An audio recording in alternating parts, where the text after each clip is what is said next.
Eh bien, j'aimerais dire ce soir que je suis extrêmement fier et heureux de faire partie de la plus belle familia, la famille de Dieu. Je suis extrêmement fier de faire partie de l'Église de Jésus-Christ, de la famille de Dieu.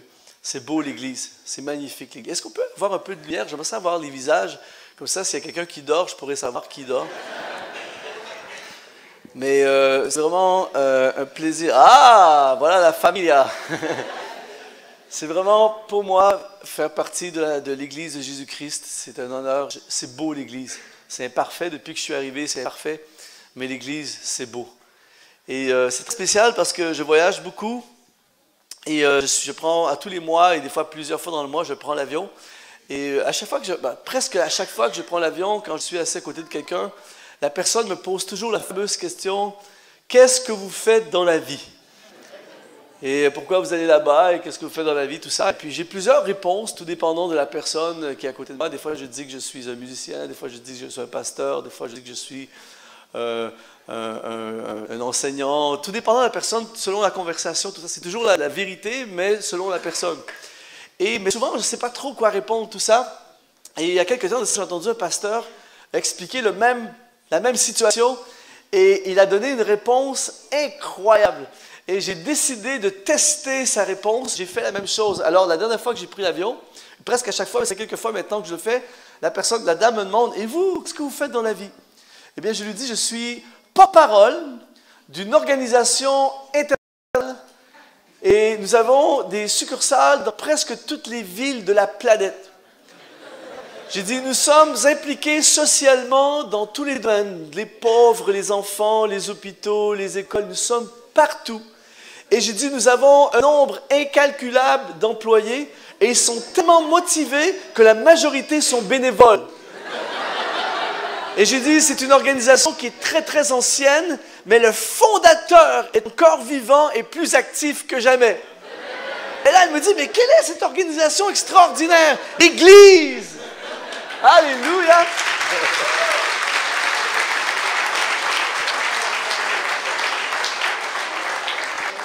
Je suis fier de faire partie de l'Église. Il faut être attaché à l'Église. Si vous êtes ici ce soir et vous n'allez pas à l'Église, connectez-vous avec une famille spirituelle. Connectez-vous avec l'Église de Jésus-Christ. C'est trop beau. C'est magnifique l'Église du Seigneur. Et merci ce soir de m'accueillir dans la famille belge, la famille italo-belge. Je suis vraiment content d'être là. Et ce soir, on m'a dit que j'avais jusqu'à 24 heures, jusqu'à minuit, donc ça devrait aller. Mais ce soir, j'aimerais parler de quelque chose d'extrêmement important. Je crois qu'il y a des gens, vous êtes venus ici, vous ne le saviez pas, mais quand vous allez repartir, il y a des choses qui vont changer. Donc, il y a vous avant la soirée et il y a vous après la soirée. C'est-à-dire que ce soir, j'aimerais parler pendant quelques minutes sur comment activer le plan de Dieu dans ma vie. J'aimerais déclarer ce soir que Dieu a un plan pour chaque personne dans cette salle. Et j'aime ce passage dans le livre aux Éphésiens, au chapitre 3, qui nous dit « Or, à celui qui peut faire, par la puissance qui agit en nous, infiniment au-delà de ce que nous demandons ou pensons. » Normalement, c'est le genre de verset que quand tu lis ce passage, seulement les gens « Ouais, c'est bon la Bible, n'est-ce pas? » Ça n'a pas fonctionné ce soir, mais « Or, à celui qui peut faire, par la puissance qui agit en nous, infiniment au-delà de ce que nous demandons et pensons. À lui soit la gloire dans l'Église, en Jésus-Christ, dans toutes les générations, au siècle des siècles. Amen. Mes amis, Jésus peut faire bien au-delà de ce que nous pensons et imaginons. Pensez et imaginez quelque chose d'extraordinaire et Jésus peut faire encore au-delà.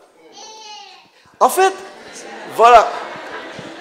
En fait, plus j'avance avec Dieu, plus je sers le Seigneur, plus je suis épaté de ce qu'il fait. Le Seigneur veut t'épater ce soir. Il veut t'amener dans une autre dimension. Il veut te faire voir et vivre plus. J'ai vécu un truc de fou il y a quelques semaines de ça. En fait, il y a 5 semaines, j'étais en Normandie. Et on a eu une soirée comme ça un jour. En fait, c'était une soirée qui ne devait pas avoir lieu. J'avais une soirée de congé. Le pasteur m'a appelé, il a su que j'avais une soirée de congé. Il m'a demandé d'aller faire la soirée. Au départ, ça ne me tentait pas trop, mais l'esprit disait dans mon cœur, il faut que tu ailles. Alors, je suis allé à la soirée et on a eu un moment de louange, un moment fort comme ce soir. Et à la fin, j'étais activé. Et je suis retourné il y a 2 jours, dimanche, qui viennent de passer à cette église. Et je disais à l'assemblée, je vais revenir dans 5 semaines. Mais avant que je revienne, il va se passer quelque chose d'extraordinaire dans votre assemblée. Et quand j'ai dit, ouais, mais je ne sais pas si vous êtes comme moi, mais moi je suis un être humain. Et des fois je fais des déclarations fortes que je sens par l'esprit, mais il y a une partie de mon cerveau qui me dit, mais qu'est-ce que tu es en train de dire là? Mais j'ai choisi d'obéir à l'esprit et de ne pas obéir toujours à la logique. Et là j'ai dit, il va se passer quelque chose d'extraordinaire avant que je repasse. 2 semaines plus tard, le pasteur m'appelle. Il dit, Luc, c'est incroyable, c'est arrivé. Il dit, parce qu'ils sont en train, ils viennent d'acheter un terrain pour construire parce que l'église est trop pleine. Il y a une dame qui m'a appelé hier, une dame qui n'est pas d'assemblée. Elle m'a dit, pasteur, il faut que je vous voie, le Seigneur m'a parlé. Alors la femme est venue le rencontrer à l'église. Elle m'a dit, pasteur, le Seigneur m'a parlé concernant votre terrain, votre bâtiment, votre église que vous voulez construire, et j'ai à cœur de vous faire un don à l'église. Et elle a offert à l'église 3 lingots d'or. Ça vaut 75 000 €. 75 000 €. Je sais, en fait, quand j'ai dit Dieu va vous surprendre, je ne pouvais même pas imaginer des lingots. Qui va à l'église avec des lingots? C'est la première fois de ma vie que j'entends un truc de fou comme ça. 3. Or à celui qui peut faire au-delà de ce que nous pensons et imaginons. Et là, dimanche, qui vient de passer il y a 3 jours, je suis là. Et là, le pasteur annonçait à l'église, il nous avait dit, quand il va revenir, il va se passer quelque chose de glorieux. Et là, il a annoncé les lingots, la foule a fait, waouh! On a fait les 3 cultes. Le soir, à la fin du 3e culte, le pasteur revient dans le bureau, il dansait littéralement. Il dit, Luc, c'est pas croyable. Il tenait dans sa main, il y a quelqu'un au 3e culte qui a déposé dans l'offrande un chèque de 50 000 €.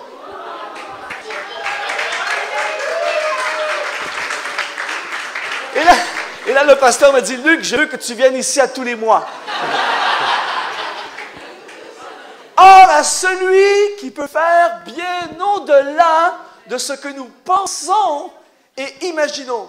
Et je veux vous dire, les amis, ce soir, à chaque personne dans cette salle, il y a plus. 1, 2, 1, 2. Il y a plus. Dieu a plus pour ta vie. Dieu a plus pour votre assemblée. Dieu veut faire plus. Il peut plus. Il veut plus. Je ne sais pas pour vous, mais je suis déjà hyper encouragé par mon propre message. Il faut que je prêche plus. Merci, Luc. En fait, Dieu veut vous amener à un autre niveau dans votre vie. Dieu veut vous faire passer à un autre niveau dans votre vie. Dieu veut vous amener à un autre niveau dans votre vie. C'est, en fait, quand tu passes à un autre niveau dans ta vie, quand le plan de Dieu s'active dans ta vie, tu n'as pas besoin du don de discernement pour savoir qu'il s'est passé quelque chose. Je prends l'avion, comme je le mentionnais, à tous les mois, et je suis un spécialiste de la classe économique. Je voyage la plupart du temps en classe économique. La classe économique, c'est la base. Pire que ça, c'est la soute à bagages. Je ne suis pas allé jusqu'à maintenant. Et vous savez, quand je prends l'avion, c'est toujours le même truc. Et il n'y a pas longtemps, je revenais du Cameroun. Je faisais Cameroun, Paris, Paris, Montréal au Canada. Et j'ai vécu la classe économique à son plein potentiel. C'est-à-dire que lorsque je suis arrivé dans l'avion, la dame me dit « Oh, je suis désolé, il y a un problème informatique. Le siège que vous avez réservé n'est plus disponible. » Donc, je me retrouve assis entre 2 gros gaillards qui auraient dû prendre une douche. Et j'ai 7 heures d'avion, comme ça. Là, j'appuie sur le bouton pour démarrer la télé. Ça ne fonctionne pas. Le vol est blindé, il n'y a pas de siège disponible. Donc, j'ai 7 heures sans télé, entre 2 gaillards. Et là, tout à coup, alors qu'on décolle, il y a une dame qui décide que c'est le moment idéal et l'endroit idéal pour changer la couche du bébé. Donc, il y a eu un moment d'humanité très fort. Et là, après ça, au moment du repas, l'agent de bord dit « Nous allons maintenant servir poulet ou pâtes. Nous nous excusons à l'avance si, lorsque votre tour arrivera, nous n'avons plus le repas. » Eh bien, ce qui devait arriver, arriva. Quand je suis demandé ce que je voulais, j'en avais plus, j'ai dû... La classe économique a son plein potentiel. Quand j'arrive à Paris, je prends un autre vol vers le Canada et au moment de monter dans l'avion, la dame à l'enregistrement me dit « Ah, nous sommes désolés, il y a eu un changement de siège. » Pas encore!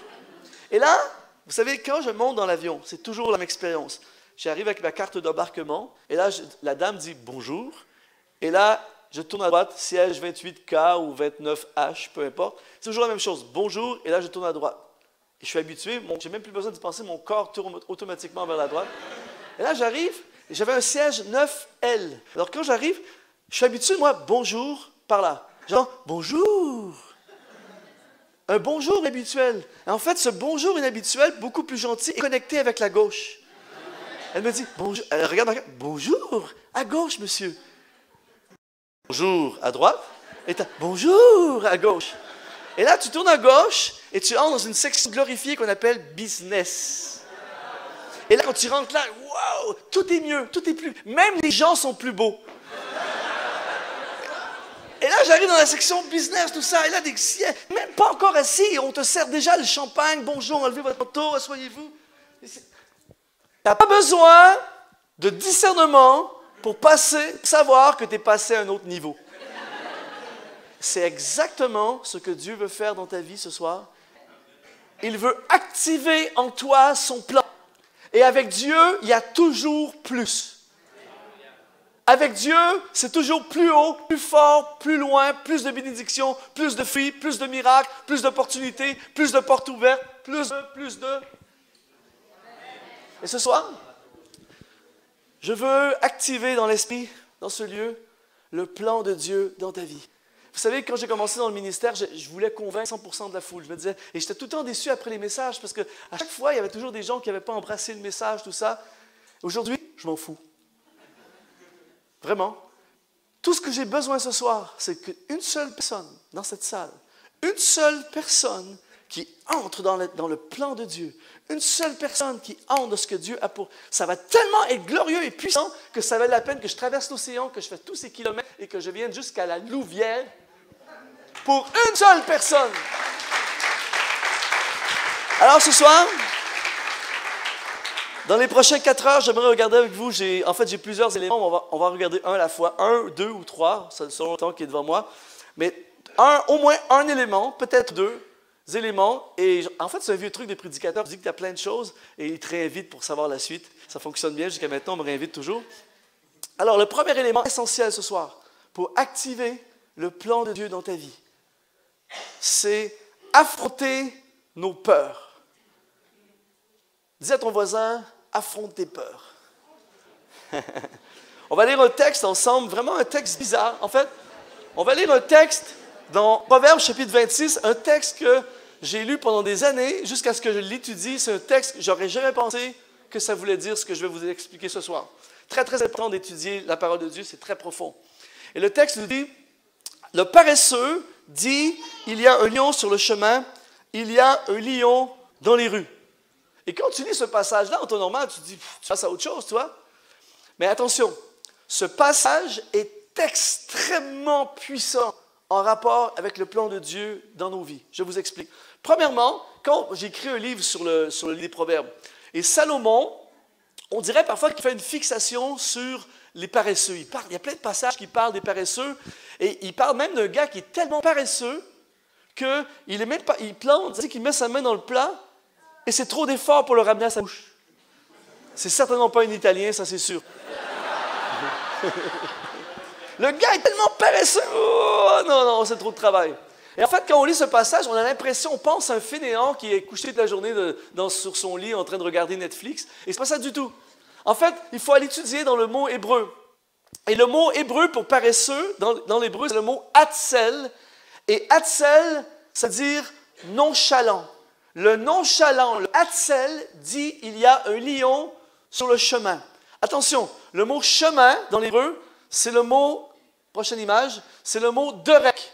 Et le mot derek parle d'un parcours de vie ou d'une destinée. Attention, il dit en fait, Salomon nous dit que le nonchalant s'empêche. En fait, quand on étudie le texte original, tout ça, on parle d'un homme, d'une personne, écoutez bien, qui s'empêche d'entrer et de vivre la destinée, le parcours de vie, le derek que Dieu a pour lui, à cause de lions hypothétiques. Écoutez bien ceci. Là, vous allez dire, les Canadiens sont à un autre niveau. Vous allez voir que c'est du profond, c'est du lourd. Là, je vais dire des choses, vous allez dire, wow. 3 années d'école biblique pour sortir des trucs comme ça. Vous allez voir que c'est beaucoup de travail. Et vous allez dire, les Canadiens, franchement, c'est profond. Vous êtes prêts? Attention, ça va demander beaucoup à votre cerveau. Le lion est un animal.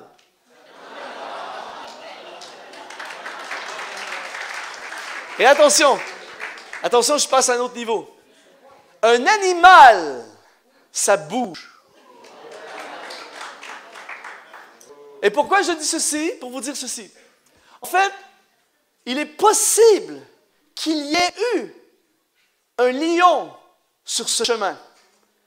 Mais puisque c'est un animal et que l'animal, ça bouge, il n'y a rien qui garantit que quand je vais repasser sur ce chemin, que le lion va être là. Donc, le Hatzel, le nonchalant,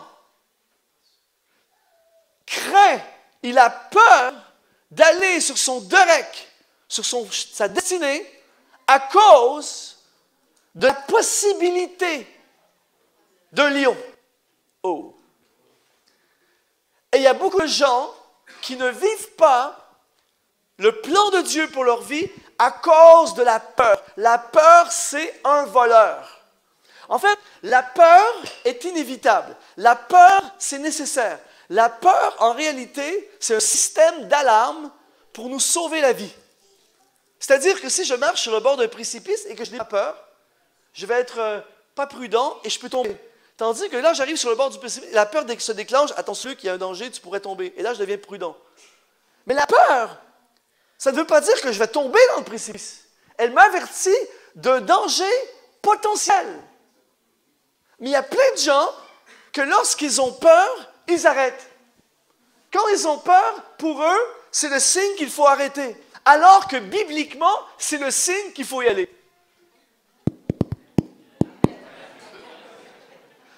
Tous ceux et celles, tous les hommes et les femmes de la Bible qui ont fait des exploits, qui ont vécu le plan de Dieu, ont tous fait des trucs de fous. Ils ont tous fait des choses qui font peur. Quitter la barque pour marcher sur les eaux, ça fait beaucoup plus peur que de rester dans la barque. Affronter un géant, ça fait peur. Faire le tour d'une ville et s'attendre à ce que le mur tombe, ça fait peur. Construire un paquebot dans le désert, ça fait peur. Toujours là? Attention, ça se peut, il est possible qu'il y ait un lion, mais il est fort possible qu'il n'y en ait pas. Et il y a plein de gens qui ne vivent pas, il y a plein de gens qui ne se lancent pas dans le ministère à cause d'un lion hypothétique. Il y a plein de gens qui n'accomplissent pas le rêve de Dieu dans leur cœur. Il y a plein de gens qui ne retournent pas à l'université au cas où peut-être que je ne réussirai pas, peut-être que je n'aurai pas assez d'argent, peut-être que je n'aurai pas la bourse. Il y a plein de gens qui ne lancent pas leur entreprise, qui meurent dans un emploi misérable alors que Dieu a placé en eux une entreprise. Ils ne le font pas parce qu'ils ont peur. Il y a plein de gens qui ne pardonnent pas parce qu'ils ont peur. Il y a plein de gens qui ne montent pas sur l'estrade pour chanter, jouer de la guitare et conduire la louange parce qu'ils ont peur. Il y a plein de gens qui ne prêchent pas parce qu'ils ont peur. Il y a plein de gens qui ne font pas la botte parce qu'ils ont peur. Il y a plein de gens qui n'écrivent pas le livre parce qu'ils ont peur. Il y a plein de pasteurs qui ne plantent pas des églises parce qu'ils ont peur. Écoutez bien ceci. Il est possible qu'il y ait un lion. Mais dans la Bible, il y a un gars qui a passé une nuit en cage avec un lion. 1, 2, 1, 2. Et attention, j'aimerais vous dire ceci ce soir. Si jamais il y a un lion, de mon côté, j'ai le lion de Juda. Alors ce soir, je ne m'empêcherai pas de faire le plan de Dieu à cause d'un lion hypothétique. La plupart de nos peurs n'arrivent jamais. Pensez-y. La plupart des fois où tu as peur, ça n'arrive pas.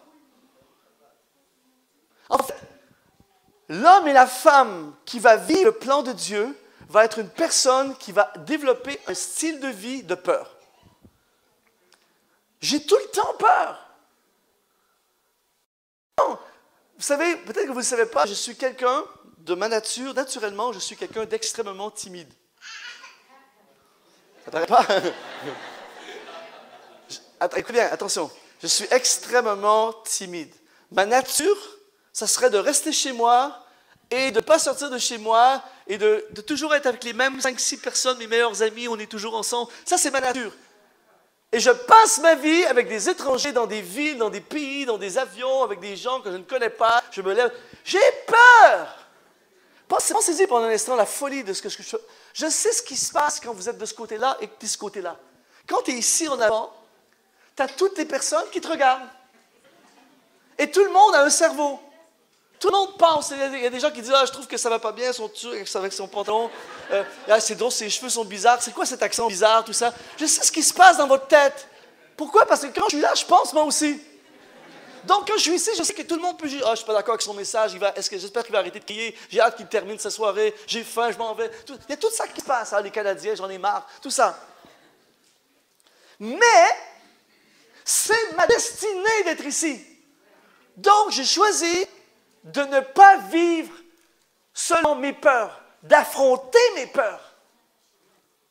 En fait, la timidité, c'est le plus grand menteur, voleur. J'ai des amis, j'ai des relations extraordinaires dans ma vie, j'ai une vie fantastique. Je me serais tout fait voler ça si j'avais obéi à la peur. J'ai peur, j'y vais quand même. À partir de maintenant, faites les choses qui vous font peur. 1, 2, 1, 2. La prochaine fois, non mais c'est vrai, la peur fait arrêter les gens. Bibliquement, la peur, c'est le signal de départ. Dieu te met à cœur, évangélise cette personne. La peur, c'est la prochaine fois, il fait toutes choses merveilleuses en son temps. Le Saint-Esprit dit, va lui parler. Le Saint-Esprit dit, vide ton portefeuille, mets-le dans le panier de l'offrande. Fais-le! Faites ce qui vous fait peur. Mes amis, quand vous allez faire ça, vous allez activer le plan de Dieu dans votre vie et vous allez passer dans une nouvelle dimension. Je ne laisserai pas le lion hypothétique me voler le plan merveilleux de Dieu pour ma vie. Quelqu'un dit Amen. Amen. Pourquoi? Parce que la plupart des peurs n'arrivent jamais. J'aime beaucoup le plein air, j'aime faire des randonnées en montagne, en forêt, le canot, tout ça. Et il y a quelques temps, j'étais avec un collègue, on est parti plusieurs jours en forêt, avec un canot, tout ce canoë, et puis on est allé faire des lacs, tout ça au Canada. Et ça faisait 3 jours qu'on n'avait pas vu un être humain. On croise un gars dans le sentier. Est-ce que vous savez que la peur, c'est extrêmement contagieux? Quand tu as peur et que tu te réunis avec quelqu'un qui a encore plus peur que toi, bouf! Et là, je suis dans le sentier, tout ça, et là, le gars nous croise, il dit « Ah, vous allez dormir là-bas? » On dit « Oui, on va au lac là-bas. » Il dit « Ouh, attention les gars, il y a eu une infestation d'ours. Allez, bonne nuit. » Automatiquement, vous! J'étais envahi par la peur, l'atmosphère, j'entendais plus les petits oiseaux chanter, tout ça. J'ai tombé en mode peur. Et là, on a installé les tentes et on est allé manger de l'autre côté du lac pour être sûr qu'il n'y a pas d'odeur de nourriture proche de la tente, tout ça. On a changé le scénario complet. Et là, on revient, et là, on se couche, et là, chacun dans notre tente, là, je m'endors. Je me réveille à 2 heures du matin. Mes amis, à 2 heures, la nuit, tout est pire. La nuit, ton compte de 500 € devient 5 000 €. Ton mal de tête à 2 heures du matin devient un cancer. C'est terrible à quel point la nuit, tout s'amplifie. Et là, tout à coup, alors que je suis couché, j'entends des bruits dans le buisson. Tout de suite, j'ai vu une vision d'ours. Et là, ça faisait le tour de la tente. Et là, je me dis, ça y est, je suis foutu. Et là, en fait, j'ai vu trop de films, tout ça. Et là, pasteur, j'avais déjà l'image, je me voyais déjà en page couverture des journaux le lendemain, pasteur dévoré par un ours. Et là, je suis dans mon sac de couchage et je m'imagine même la douleur. C'est quoi se faire arracher une jambe et tout ça? Et là, je suis en transpiration, je suis terrifié, un ours. Et là, je me dis, mais pourquoi? En plus, je me dis, personne m'a obligé de venir ici, qu'est-ce que je fais là? Tout ça, et là, je m'en veux, tout ça, ça dure plusieurs minutes, et ça fait de plus en plus de bruit autour de moi, et là, j'en peux plus. Et là, je dis, tant pis, le feu par le feu, j'en peux plus, je vais affronter l'ours. Et j'ai vu des reportages où on dit que quand tu fais face à un ours, il a plus peur que toi. Donc, ce qu'il faut faire, c'est que tu te lèves et tu cries encore plus fort. Ça, c'est la théorie. Donc, je me dis, tant pis, tout ça. Et là, en frontal, j'ouvre la tente, et là, je sors, et là, le cœur me bat à 100 km/h, tu vois. Le cœur me bat, et là, je dis, Jésus, tu sais que je t'aime. Si tu confesses de ta bouche le Seigneur Jésus, si tu crois dans ton cœur. Et là, je sors, je suis terrifié, vraiment terrifié, tout ça. Et là, j'entends le bruit dans la forêt, alors je pointe la lampe frontale. Et là, tout à coup, je tombe face à face avec la chose. Et voici ce qui est apparu. N'importe quoi. N'importe quoi. Vous êtes toujours là? La plupart de nos peurs sont amplifiées. Mes amis, ce soir, je veux déclarer dans le nom de Jésus, tu ne te feras pas voler le plan de Dieu pour ta vie à cause d'un lion hypothétique. Et s'il y a un vrai lion, avec le lion de Juda, on va triompher au nom de Jésus. Quelqu'un dit un amen convaincant ce soir. Alléluia. Donc, le premier élément pour activer le plan de Dieu dans ma vie, c'est affronter mes peurs. Faire face à tes peurs. J'ai peur, mais je le fais quand même. Le deuxième élément, et ce soir, c'est extrêmement puissant. Le deuxième élément pour activer le plan de Dieu dans ta vie, et je crois que ça va changer des vies ce soir. Moi, ça change ma vie. C'est se concentrer sur nos forces. 1 Samuel, chapitre 17, verset 38. On parle de Saül et David ici. Saül fit mettre ses vêtements à David. Il plaça sur sa tête un casque d'airain et le revêtit d'une cuirasse. Et David saignit l'épée de Saül par-dessus ses habits et il voulut marcher car il n'avait pas encore essayé. Mais il a dit à Saül, je ne suis pas marché avec cette armure, je n'y suis pas accoutumé. Et il s'en débarrassa. Mes amis, on pourrait passer 2 heures là-dessus, mais je vais juste résumer rapidement. En fait, David arrive devant Goliath. En fait, Goliath vient menacer, ça fait 40 jours qu'il menace le peuple d'Israël. Et personne ne va aller se battre contre lui. Et David décide d'y aller. Et là, le roi Saül dit, c'est bon, tu peux y aller. Et il essaie de lui faire porter son armure. Là, vous devez comprendre ceci. L'histoire de David et Goliath, c'est un truc qu'on a entendu souvent, mais peut-être que vous n'avez pas entendu ça souvent auparavant. Mais vous devez savoir que l'armée de l'époque était divisée en 3. C'est-à-dire qu'il y avait la cavalerie. La cavalerie, c'était les chevaux, les chariots, tout ça, ceux qui étaient à cheval, tout ça. Il y avait l'infanterie. L'infanterie, c'était les soldats de terre avec des épées et des boucliers. Goliath était au top. C'était un géant de 3 mètres et il faisait partie de l'infanterie, bouclier, épée. Si David se bat dans l'infanterie contre Goliath, il est mort. Il y avait une 3e catégorie de soldats qui était l'artillerie. Suivez-moi bien, c'est très très puissant. Et l'artillerie, c'était les archers et lanceurs de pierres. En anglais, on appelle ça des slingers. Et ça, on n'a pas entendu ça souvent, mais les archéologues ont fait des recherches, ont trouvé des peintures médiévales où on voyait des slingers, des lanceurs de pierres, qui lançaient et qui atteignaient des oiseaux dans le ciel. Et les gars étaient tellement puissants, les historiens nous racontent, tellement puissants que c'était comme un pistolet, tellement c'était puissant. David se fait imposer par Saül de se battre contre un géant dans la force du géant, dans sa faiblesse à lui. Il met l'armure de Saül, tout ça, il n'est pas à l'aise, tout ça. Si David s'en va et se bat contre un géant dans sa faiblesse, il est mort. La seule façon que David puisse remporter contre le géant, c'est en utilisant sa force. Et sa force, c'est lanceur de pierres. Vous savez, on entend souvent David et Goliath. Souvent, Goliath, c'est David le désavantagé contre Goliath l'avantagé. Mes amis, attention, Goliath est foutu. Pourquoi? Parce que David va se battre. Il a premièrement sa force, c'est qu'il a le Dieu des armées de son côté. Et il exerce dans ce qui est le plus fort. Mes amis, tu ne pourras jamais être activé au plan de Dieu dans ta vie à son plein potentiel si tu essaies d'être ce que quelqu'un d'autre veut que tu sois. Oh, c'est bon. Et il y a beaucoup de gens, l'une des plus grandes erreurs que nous faisons dans nos églises, et je donne des formations pour les leaders, tout ça, vous allez me révider, et l'une des plus grandes erreurs que nous faisons, c'est que nous essayons de faire soit des moules où tout le monde est pareil, ou nous essayons nous avons une situation, nous prenons quelqu'un et nous essayons on essaie de faire de lui un chanteur, alors que ce n'est pas un chanteur. On essaie de faire de lui un batteur, alors que ce n'est pas un batteur. Et en fait, l'appel de Dieu, le plan de Dieu, là je vais dire quelque chose d'extrêmement fort. Le plan de Dieu pour ta vie, il est fait sur mesure. Tu as été créé pour ce que tu dois réaliser. Il y a tout en toi, ce qui est nécessaire pour devenir toi. Tu n'as pas besoin d'importer quelque chose dans ta vie pour accomplir ta destinée, ton plan, le plan de Dieu pour ta vie. Il y a tout en toi. David était déjà un roi avant de devenir un roi. En fait, quand tu plantes un pommier en terre, quand tu plantes une semence de pommier en terre, c'est déjà un pommier. Je n'ai jamais vu une semence de pommier, même si tu dis dans le nom de Jésus, ça ne deviendra pas un oranger. Ça sera un pommier. Et dès la semence, c'est déjà un pommier. Attention, tu es déjà ce que tu es supposé devenir.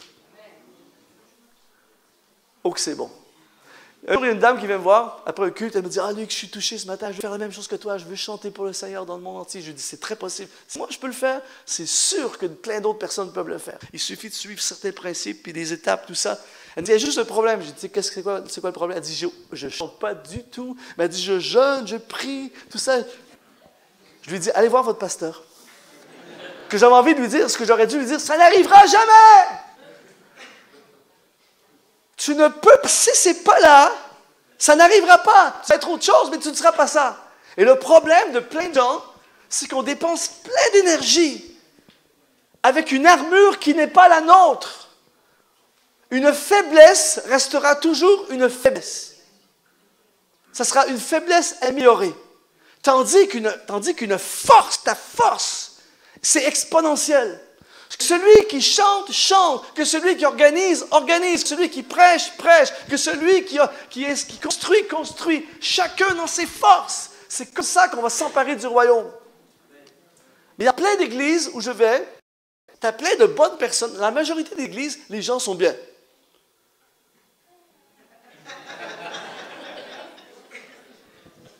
Le problème, c'est que c'est plein de bonnes personnes, mais à la mauvaise position. Ils ne sont pas dans leur force.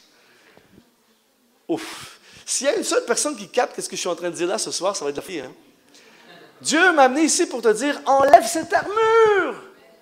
Prends tes pierres et lance des pierres! Et tu vas voir, il y a plein de portes qui vont s'ouvrir. Quand tu es activé et tu es dans la force, tu es dans ce que Dieu, ce pourquoi Dieu t'a créé.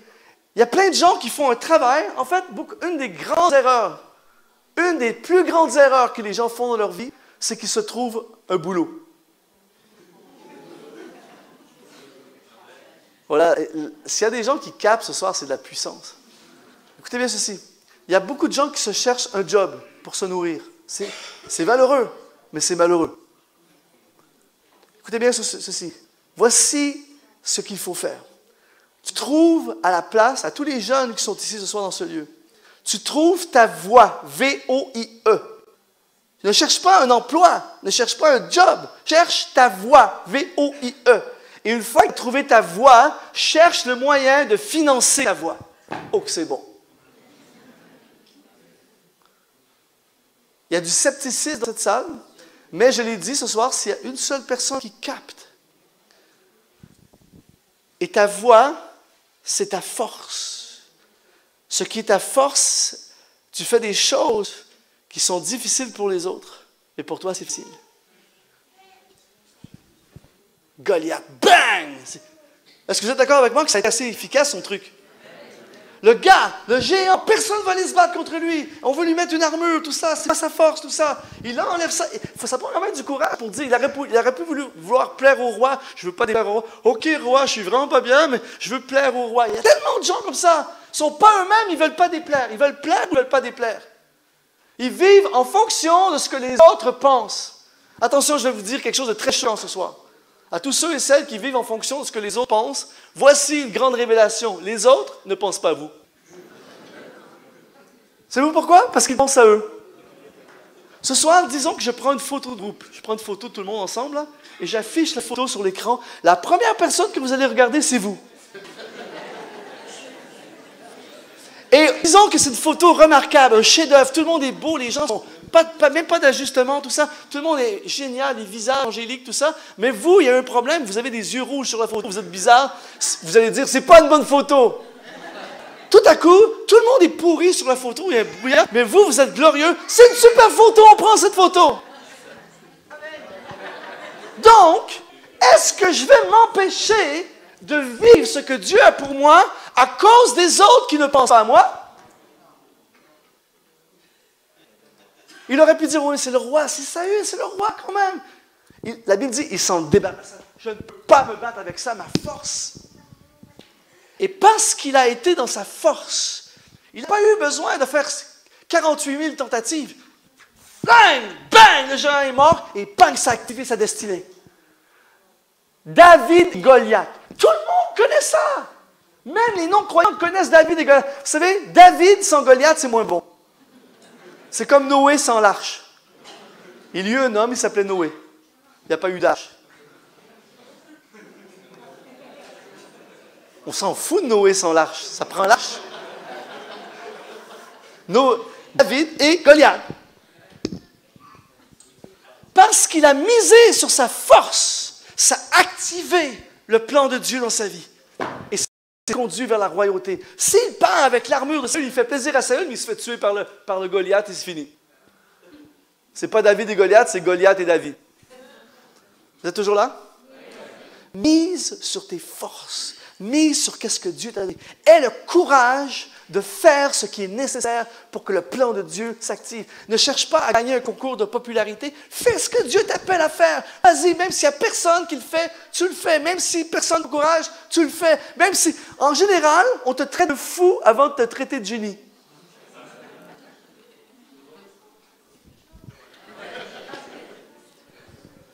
Il y a plusieurs années, ça, je suis dans une soirée comme ce soir. Je n'ai pas le temps de compter l'histoire en détail, mais simplement vous dire ceci. Écoutez bien, c'est puissant. J'étais sur le point, j'étais en train de vraiment considérer abandonner les voies de Dieu, puis tout ça, j'avais plein de doutes, tout ça. Mais c'est une soirée de louange, et je me suis approché en avant, j'étais vraiment déprimé, tout ça. Et tout à coup, Dieu habite au milieu des louanges de son peuple, j'entends le Saint-Esprit parler à mon cœur. Et vous savez, Dieu parle. Dieu parle.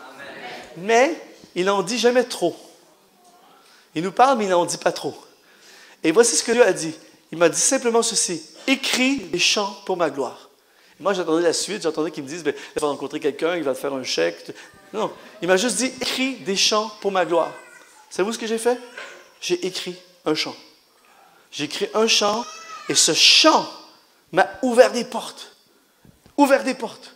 Ouvert des portes. J'ai écrit un deuxième chant, encore plus de portes. J'ai écrit un troisième chant, encore plus de portes. Quelqu'un veut me voir, je te finance ton album. Je reçois des invitations. Jamais fait une pub, jamais fait de publicité, jamais rien organisé. Je me retrouve dans l'avion, dans d'autres pays, partout dans le monde, tout ça. Et là, tout à coup, on me dit, mais puisque tu es là pour chanter, prêche. Il a fallu que j'apprenne à prêcher à cause des chants.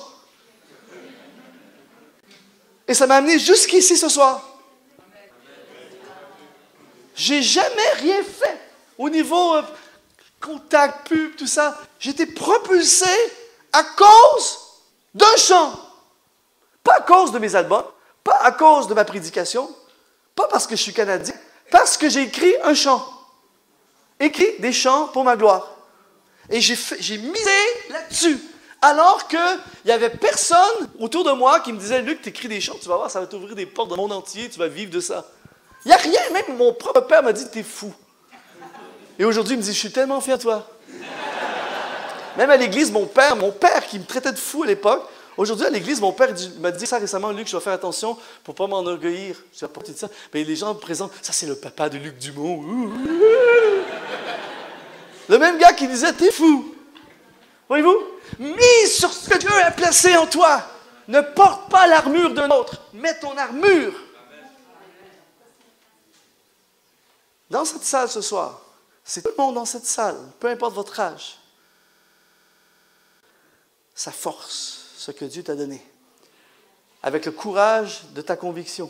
Si tout le monde avait le courage ce soir de quitter le rivage, ça serait de la folie ce qui se passerait. Et je prie qu'il y ait au moins une personne dans cette salle qui ose déposer l'armure qui ne te correspond pas et de commencer à prendre le lance-pierre au nom de Jésus. Quelqu'un dit Amen ce soir. Affronte tes peurs. Affronte tes peurs et mise sur tes forces. Et je termine avec ceci. Je n'aurai pas le temps de le faire au complet, mais je vais prendre quelques instants pour le terminer parce que c'est trop important. Le dernier point ce soir, je ne pensais pas l'apporter, mais je sens qu'il faut que je l'apporte pour plusieurs personnes dans cette salle. Troisième élément qui va activer le plan de Dieu dans ta vie. C'est, troisièmement, si on peut faire apparaître le troisième point, c'est un changement de perspective. Les amis, cet élément est l'élément clé pour un changement total de ta vie, pour un changement dans l'Église de Jésus-Christ. Il est écrit dans Proverbe 23, verset 7, ça dit, attendez, juste avant, c'est trop rapide, on recule. Car il est comme les pensées de son âme. Et le mot pensée, dans l'hébreu, la prochaine, le mot pensée en hébreu, c'est le mot sha'ar, qui veut dire ce qu'il reconnaît être. Tu es ce que tu reconnais être. C'est fort, ça. Donc, si je dis je suis pourri, je suis nul, personne m'aime, je n'ai pas de futur, tout ça, tu es ce que tu reconnais être. Si je dis Dieu est avec moi, avec Dieu, nous ferons des exploits, on va réussir, on va passer au travers, je vais réussir, Dieu est capable, je suis ce que je reconnais être. Et je vais conclure ce soir en disant ceci. Le problème de l'œuvre de Dieu, francophone, on va dire francophone, ici en Belgique, chez nous au Canada, ce n'est pas un problème social, ce n'est pas un problème de finances, ce n'est pas un problème de contexte, ce n'est pas un problème religieux, c'est un problème de perspective. Écoutez bien ceci. Quand tu as découvert la vérité, tu ne peux plus croire les mensonges. C'est que à tous les jours, on nous ment. À tous les jours, on se fait bombarder par des mensonges. Et attention, nous agissons en fonction de ce que nous pensons. Par exemple, si moi j'arrive ici ce soir, et comme beaucoup de gens qui arrivent dans nos églises parfois, et si avant d'arriver ici, je suis convaincu dans ma tête, je suis convaincu dans mes pensées, ils me jugent, personne ne m'aime, la Belgique n'aime pas les Canadiens, ils n'aiment pas ces gens-là, tout ça. Je vais arriver ici en mode défensif, en mode protecteur. Et puisque je vais être comme ça, vous allez vous tenir loin de moi. Ce que je pense va m'arriver. Moi, quand je suis arrivé ici ce soir, vraiment, avant même d'arriver ici, même si c'est la première fois que je suis ici, j'étais convaincu dans mes pensées, j'ai dit, ces gens-là, ils m'aiment grave.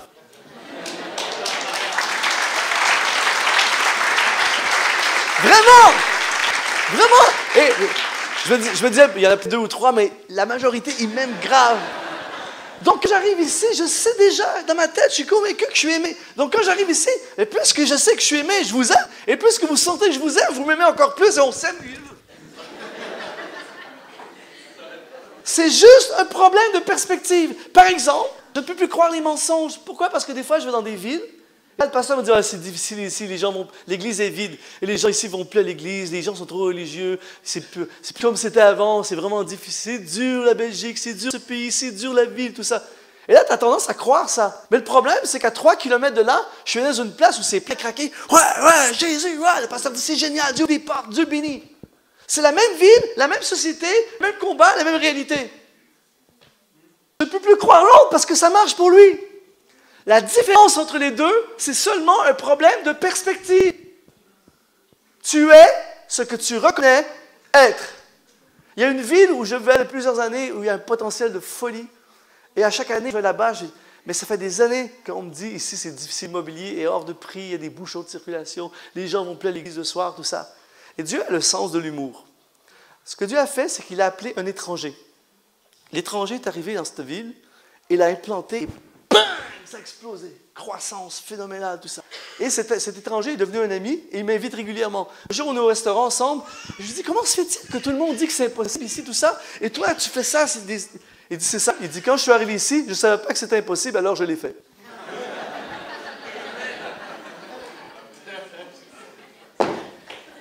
Perspective. C'est même pas un problème de foi. C'est même pas un problème, c'est un problème de perspective. Par exemple, je vais terminer avec ceci. Par exemple, disons que vous donnez votre vie à Dieu. La personne a donné sa vie à Dieu il y a 5 ans, dans une église de 10 personnes. Quand c'est Pâques, il y a 12 personnes, et au baptême, il y a 13 personnes. Il y a 8, 10, 12, 8, 9. Et là, tout à coup, il y a un évangéliste, Luc Dumont, le feu, il dit, j'ai la foi, vous êtes 10, mais je déclare dans le nom de Jésus, vous passerez de 10 à 15. Et là, la personne, ça fait 5 ans qu'elle va là, il dit, ouh, on n'a jamais été plus que 12, 13, tout ça, mais il l'a dit, pourquoi pas, Dieu est capable, oui, amen. Ensuite, je vais dans une autre église, et là, la personne, ça fait 5 ans, elle aussi, qu'elle a donné sa vie à Dieu, mais ça fait 5 ans qu'elle donne sa vie à Dieu dans une église où il y a 1000 personnes. Et des fois, ils sont 900, des fois, ils sont 1100, tout ça. Ça se promène entre 900 et 1100 depuis 5 ans. Et ça fait 5 ans. Et là, moi, j'arrive, je dis, j'ai la foi, c'est bien 1000 personnes, mais je déclare dans le nom de Jésus, vous passerez de 1000 à 1500. Et là, il se dit, wow, 900. Mais Dieu est capable, pourquoi pas? Amen. Après ça, je vais en Amérique du Sud, dans une église où ils remplissent au culte le matin 2 fois le stade de 50 000 personnes. La personne, ça fait 5 ans, que lui prend 1 heure pour se rendre du parking à son siège dans le stade. Et à chaque fois que le pasteur dit, applaudissons le Seigneur, 100 000 personnes. Le gars, ça fait 5 ans qu'il voit ça. Et là, tout à coup, j'arrive dans le stade, moi. Je dis, c'est bien, 100 000 personnes, mais je déclare un autre culte. On remplit le stade une 3e fois, 150 000. Le gars, il dit, wow, mais pourquoi pas? Ça fait 5 ans qu'on est 100 000. Dieu est capable de remplir encore le stade, 150 000. Ensuite, je reviens dans la première église où il y a 10 personnes. Je dis, écoutez, la dernière fois, j'ai dit 15, j'ai manqué de foi. Je déclare au nom de Jésus, vous passerez de 10 à 10 000. C'est ça va être silencieux comme ça.